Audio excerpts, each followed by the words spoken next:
நாம் ஆராதிக்கிற தேவன் அவர் ஐஸ்வர்யம் உள்ளவராக இருக்கிறார்.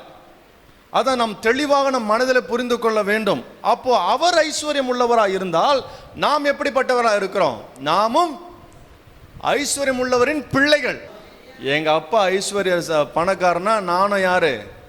பணக்காரன் பிள்ளை. அந்த மனநிலை உங்களுக்கு உருவாகணும்.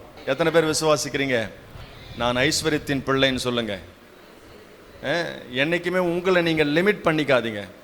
உங்களை நீங்கள் லிமிட் பண்ணாதீங்க. இவ்வளவுதான் நமக்கு, இவ்வளவுதான் வாழ்க்கை, நான் இவ்வளவுதான் என்று சொல்லி நாமே என்ன பண்ணக்கூடாது? ஒரு வட்டத்திற்குள்ளே வரைந்து கொண்டு அங்கே நின்று விடக்கூடாது.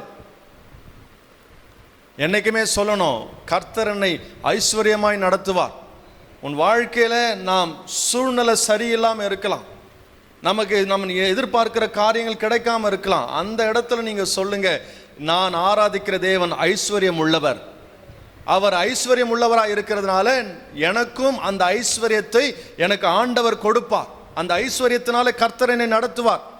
எல்லா தேவைகளையும் கர்த்தர் எனக்கு சந்திப்பார் என்று சொல்லி அந்த விசுவாசம் உனக்குள்ள இருக்கும் பொழுது அந்த ஐஸ்வர்ய சம்பர்ணருடைய அந்த ஆசீர்வாதத்தை ஒவ்வொரு நாளும் நீ சுதந்திரித்துக் கொள்ள முடியும்.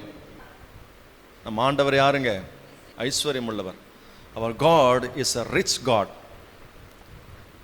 அதனால தான் ஆண்டவர் பாருங்க, ஆபிரகாமை கூப்பிட்றாரு, வெளியே வா, தேசத்தை பாரு, வானத்தை பாரு, பூமியின் மணலை பாரு. உன்னால் என்ன கூடுமா? வானத்தின் நட்சத்திரங்களை என்ன கூடுமா? என்ன முடியாதுல? அதுபோல உன் சந்ததியை நான் பெருக செய்வேன், உன்னை நான் ஆசீர்வதிப்பேன், நீ கோடா கோடியா பெருகி இருப்ப, உன்னை ஆசீர்வதிக்கவே ஆசீர்வதிப்பேன், உன் பெயரை நான் பெருமைப்படுத்துவேன், நீ ஆசீர்வாதமா இருப்பா என்று சொல்லி ஆபிரகாமை ஆண்டவர் வாழ்த்தி அவருக்கு வாக்குத்தத்தத்தை கொடுக்கிறார். அந்த அப்படிப்பட்ட ஒரு ஐஸ்வர்ய சம்பர்ணரை நீயும் நானும் ஆராதித்து கொண்டிருக்கிறோம்.